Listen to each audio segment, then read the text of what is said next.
Next একটা question রয়েছে, particle of mass m moving in a central orbit, a particle of mass m moving in a central orbit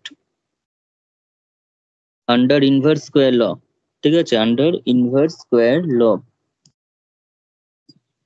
construct the Lagrangian and hence find the equation of motion. শুধুমাত্র equation of motion বার করতে বলছে, এখানে কিন্তু কোনো ইন্টিগ্রেশনের ব্যাপার নেই, ঠিক আছে, only find the equation of motion. ঠিক আছে, তাহলে এখানে লিখ, a particle of mass m moving in a central orbit under inverse square law। তাহলে আমি ধরে নিচ্ছি এখানে লেট p ব্র্যাকেটে r comma theta with the position of the particle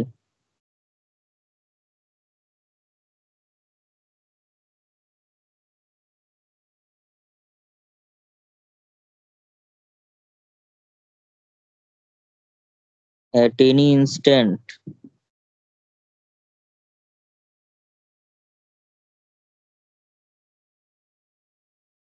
of time t, t সময় পার্টিকেলটার যে পজিশন সেটা হচ্ছে আর থিটা।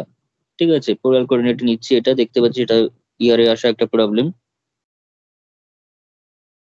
তো এখানেও 5 নম্বর রয়েছে, কিন্তু এটা ছোট, তুলনামূলক অনেকটাই ছোট।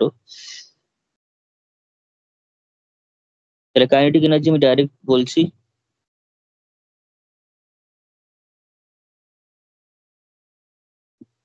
কাইনেটিক এনার্জি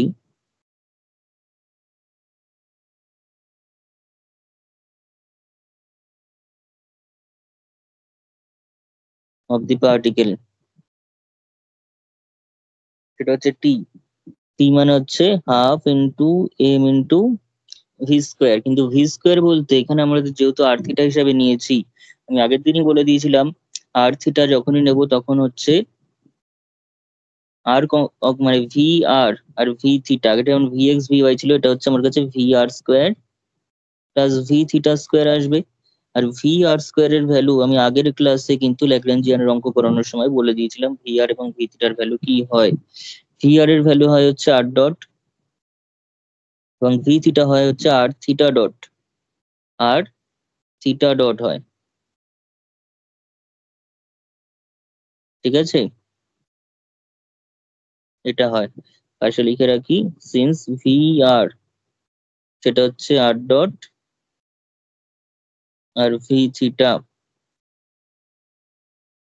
হচ্ছে আর theta dot.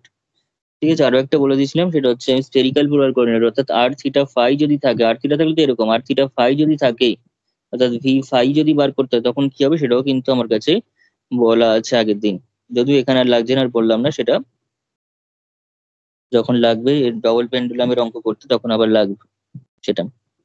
Half into M into R dot square plus R theta dot square. ঠিক আছে,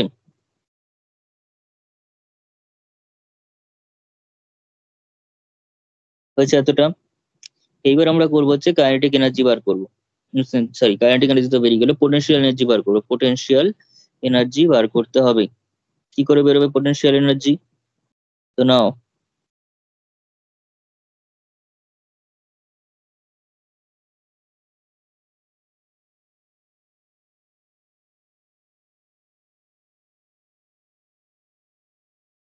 potential energy of the particle.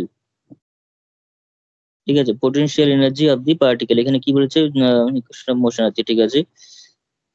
তো পোটেনশিয়াল এনার্জি না ছাড়া হবে না, ভি ইকুয়ালস টু আমরা জানি হচ্ছে পোটেনশিয়াল এনার্জি, কিন্তু এখানে যেহেতু একটা সেন্ট্রাল অরবিটের ব্যাপার রয়েছে, এখানে যেহেতু একটা সেন্ট্রাল অরবিটের ব্যাপার রয়েছে, ফলে এখানে কিন্তু আমরা এমজিএইচ এর মতো করে করতে পারবো না, কারণ পার্টিকেলটাকে কোথাও এখানে উচ্চতায় তুলে নেওয়া হয়নি। ঠিক আছে, এরকম কোনো ব্যাপার নেই, ফলে এখানে আমাদের পোটেনশিয়াল এনার্জি বার করতে গেলে ফোর্সের রেসপেক্টে বার করতে হবে, ফোর্সের রেসপেক্টে বার করতে হবে। ঠিক আছে, ফোর্সটা যেটা হয় সেটা রেসপেক্টে বার করতে হবে। তাহলে এখানে লিখে রাখি,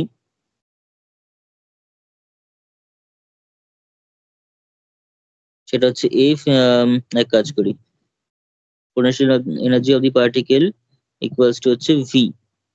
ঠিক আছে, এটা লিখলাম V. Now if capital F be the force acting on the particle,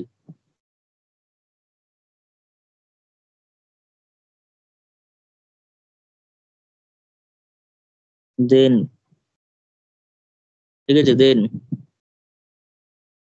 F varies এখানে কত হবে, 1/r² হবে। F varies হয়ে যাবে 1/r²। ঠিক আছে, F varies 1/r², বা ইনফ্যাক্ট -1/r² করতে পারি। তাহলে this implies F equals to -k/r²। এই নেগেটিভ সাইনটা কেন নেওয়া হচ্ছে? Force negative sign is taken, negative sign is taken, actually এটা অভিকেন্দ্র বলের কথা বলা হয়েছে। যেমন যদি আমরা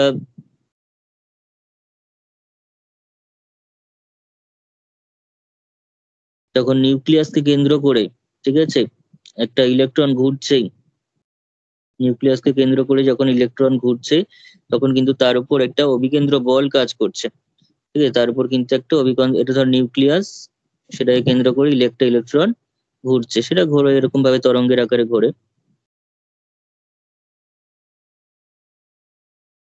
বোর তত্ত্ব অনুযায়ী এগুলো ছিল।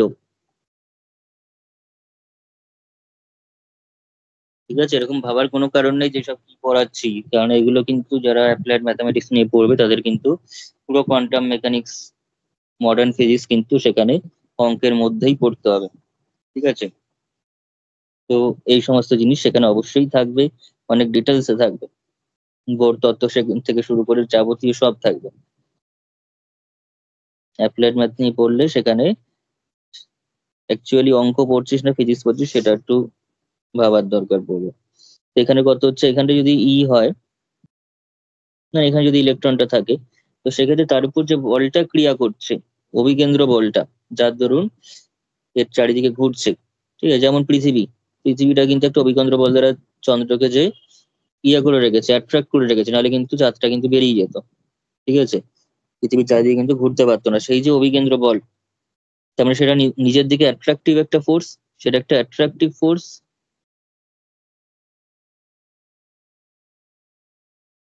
আর অ্যাট্রাকটিভ ফোর্স যখন, তখন সেটাকে আমরা নেগেটিভ সাইন দিয়ে ইন্ডিকেট করি। আর যদি সেটা রিপালসিভ ফোর্স হতো, ঠিক আছে, বাইরে দিয়ে কাজ করতো, যেটাকে আমরা অপকেন্দ্র বল বলে থাকি, ঠিক আছে, যেটা একটা সিউডো ফোর্স, ঠিক আছে, ছদ্ম বল বলা হয় যেটাকে, তো সেরকম যদি হয় তখন কিন্তু সেটাকে প্লাস সাইন দিয়ে আমরা ডিনোট করি। বোঝা গেছে? হ্যালো।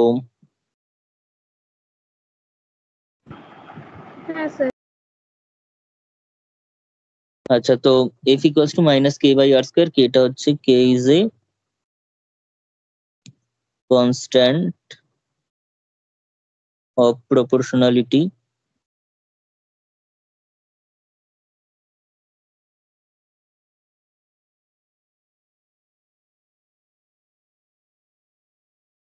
ঠিক আছে, K is a constant of proportionality. তো এটা হচ্ছে F, তাহলে দেয়ার ফোর,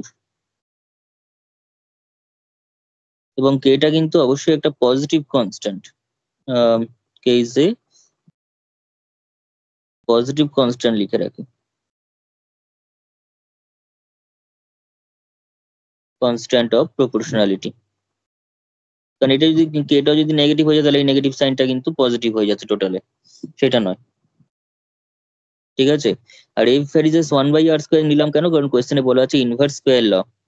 ঠিক আছে, ইনভার্স স্কোয়ার ল এর জন্য বলা আছে, তো এখানে কি লিখে রাখছি, sign is taken due to attractive force.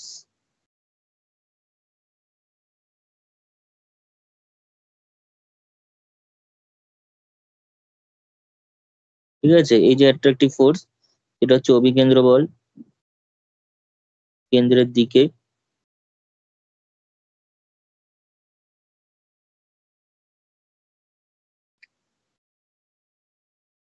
হচ্ছে এতটা।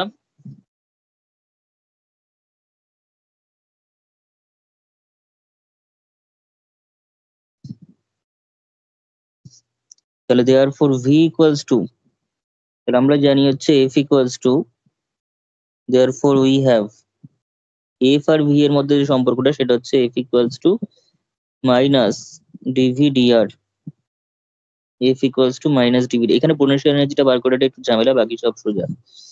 f equals to minus dv dr, তাহলে dv equals to minus f into dr, তার মানে dv equals to minus f মানে কত, minus k by r square into dr, তাহলে dv both side integration করি, তো k টা কনস্ট্যান্ট বেরিয়ে গেল, dr by r square, r to the power minus 2 actually,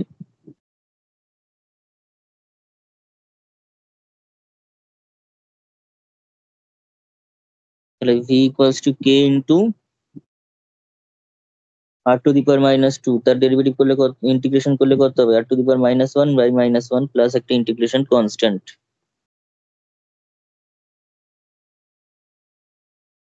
তাহলে v equals to minus k by r plus c1, minus k by r plus c1।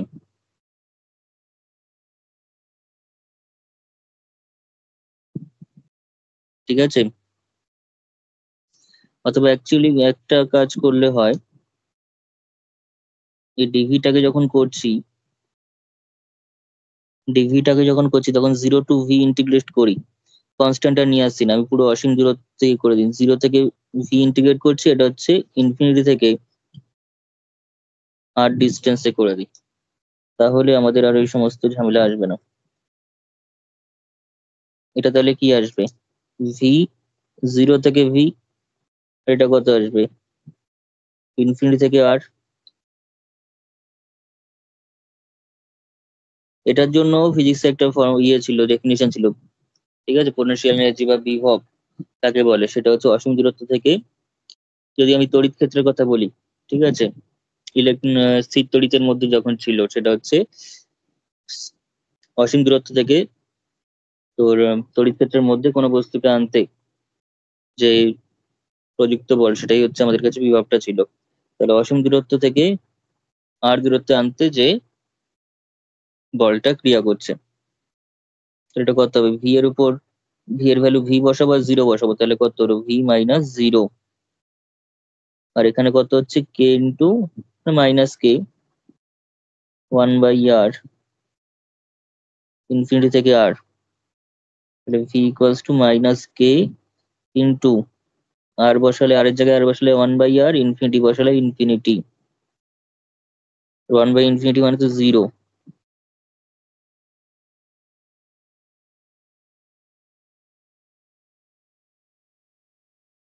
V equals to, তার মানে minus K by R, V equals to minus K by R, তাহলে দেওয়ার ফলে এবার ল্যাগ্রাঞ্জিয়ানটা লিখে দিই,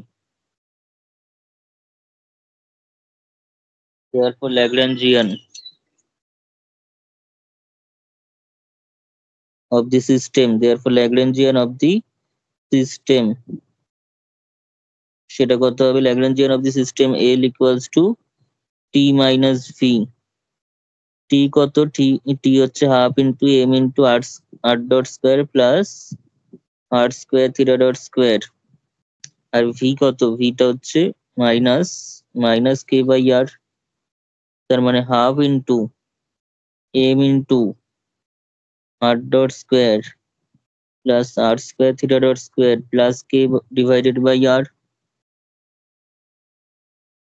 এটা হচ্ছে শুধুমাত্র ল্যাগ্রাঞ্জিয়ান, এটা হলো Lagrangian.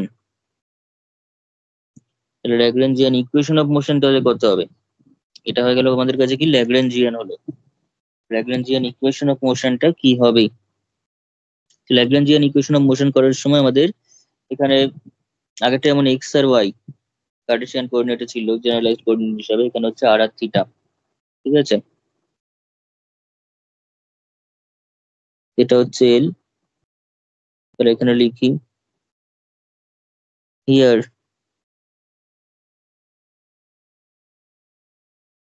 r and theta are the generalized coordinate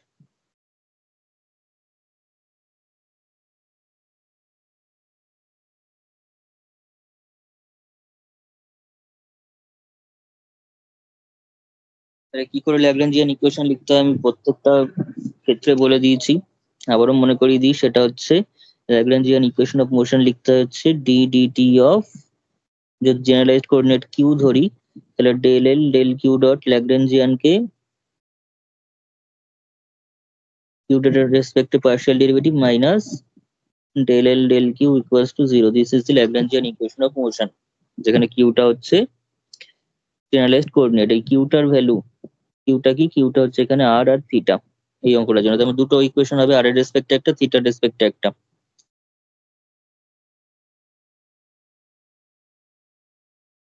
তাহলে তার জন্য আমাদের কি কি বার করতে হচ্ছে না, ডেল এল ডেল আর করতে হবে, তারপর ডেল এল আগের অঙ্কটাও তাই করেছি, আর ডট করতে হবে,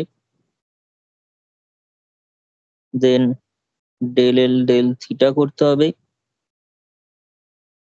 আর del L del theta dot বের করতে হবে। তো কোনটা কত হবে, কোনটার ভ্যালু কত হবে এখানে। তো আর এর রেসপেক্টে যখন করছি তখন এইখানে আর আছে, এখানে আর আছে, এই দুটো ডেরিভেটিভ হবে, বাকি সব শূন্য। তো এই আর ডটের স্কোয়ারটা সেটা জিরো দেবে, because partial derivative with respect to R, R dot যেখানে আছে সেটা জিরো। থিটা ডট শুধু থাকলেও জিরো হতো, কিন্তু যেহেতু আর ডট আর স্কোয়ার রয়েছে তেমন এখানে হাফ থাকছে, এম থাকছে। এটা কত দিচ্ছে, এটা হচ্ছে জিরো, আমি লিখি একবার। আর স্কোয়ারটা হয়ে যাচ্ছে to R, R theta dot স্কোয়ারটা কনস্ট্যান্ট হিসেবে থেকে যাচ্ছে, প্লাস কে বাই আর, তাহলে minus K by R square হয়ে যাবে সেটা।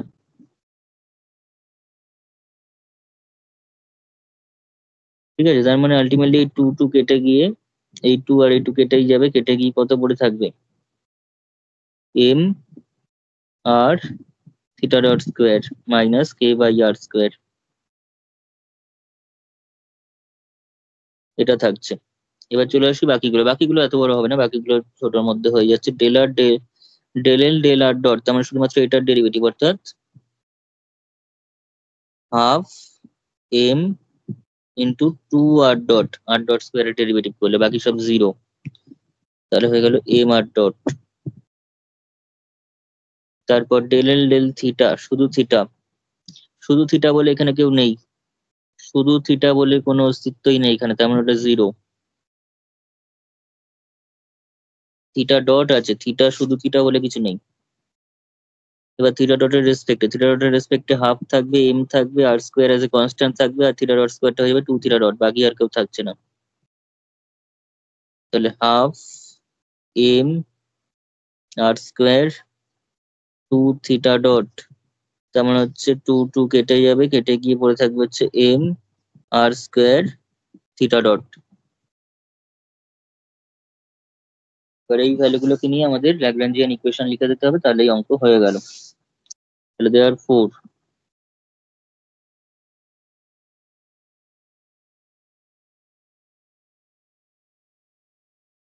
Lagrangian equation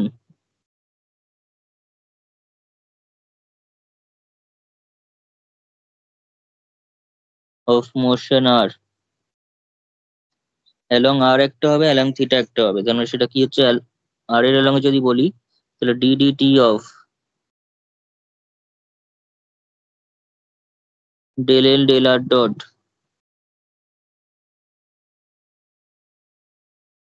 এটা ভ্যালুগুলো বসিয়ে দিই। del l del r ডটটা কত, m r ডট,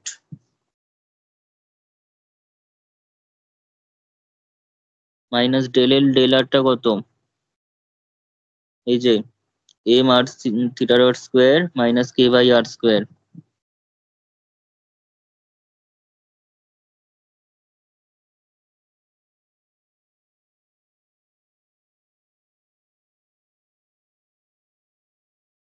এটাকে লিখলে কত হচ্ছে, m টাইমের মতো থাকলো, এটা হয়ে গেল আর টু ডট, কারণ আর ডটের আবার ডিডিটি করেছি, minus M R theta dot square,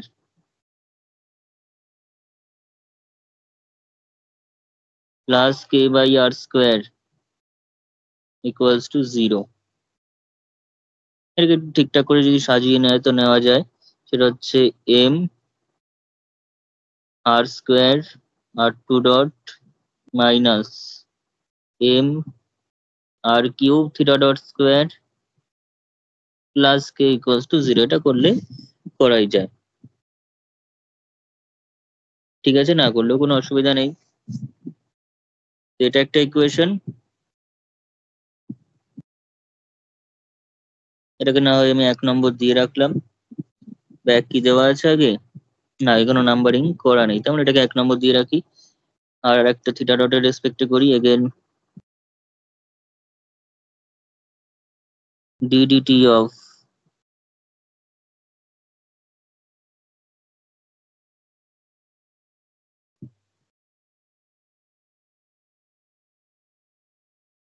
ddt of del theta dot del l del theta dot কত বেরোলো একটু আগে করলাম, কত ছিল?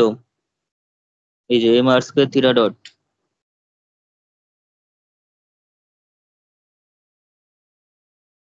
আর এটা ছিল হচ্ছে 0। তাহলে এটার ডেরিভেটিভ করতে হবে, তাহলে m টা m এর মতো থাকলো, তাহলে একবার r এর রেসপেক্ট একবার r কে করবো, তাহলে 2r r dot theta dot যা আছে আছে, আর স্কোয়ারের করে 2r r ডট হলো ডিডিটি করে। আবার আর স্কোয়ারটাকে সেম রেখে থিটা ডটের করলে থিটা 2 ডট ইকুয়ালস টু 0, ঠিক আছে। তখন একটা আর কমন নিতেই পারি এখান থেকে, তাহলে আর ইন্টু উপরটাতে যেহেতু এম রয়েছে এটা তো আমি এম রাখলাম আর কাটছি না, কাটলে কোনো অসুবিধা নেই, তো যদি কেটে দেয় তাতে কোনো অসুবিধা নেই। তাহলে এম আমি কেটেই দিচ্ছি ছাড়, তাহলে R dot theta dot 2r dot theta dot plus R theta double dot equals to 0। যদি এম আর কমন নিয়ে কেটে দিই তাহলে এরকম আসছে, ঠিক আছে। তাহলে 1 আর 2 হচ্ছে required equation of motion, 1 and 2 are the required equation